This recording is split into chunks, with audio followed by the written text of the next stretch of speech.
Alright Honda owners, let's talk about a not-so-cool problem. Literally.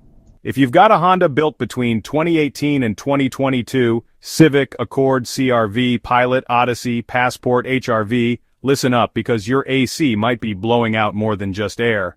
Here's the scoop. A new environmental regulation required Honda to switch to a different refrigerant and oil combination in the air conditioning system.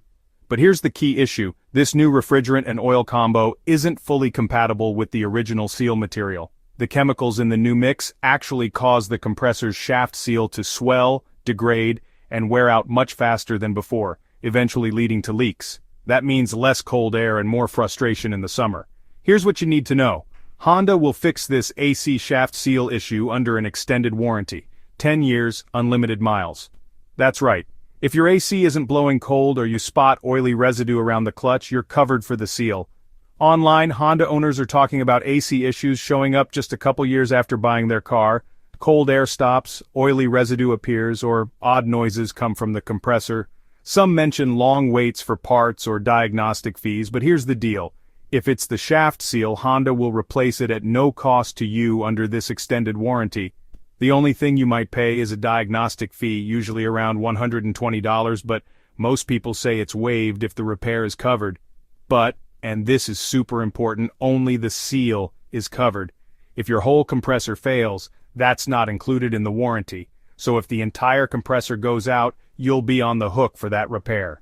Here's what you should do. If your AC isn't cold, or you see oily residue, go straight to your Honda dealer. Tell them about the issue. If it's the shaft seal, they'll replace it under the extended warranty. No cost to you except possibly that diagnostic fee, which is usually waived if the repair is covered.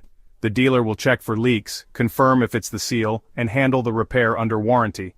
Again, you might see a diagnostic fee at first, usually about $120. But if the seal is the problem and it's covered, that fee is almost always waived. Remember, this isn't a recall. It's a technical service bulletin. So no safety alert, just Honda stepping up to keep you cool and happy. Got questions or AC stories? Drop them in the comments. Don't forget to like, subscribe, and hit that bell so you never miss a Honda tip. And remember, if your AC isn't cold or you see oily residue, get to your dealer and get that seal fixed under warranty. Stay cool out there.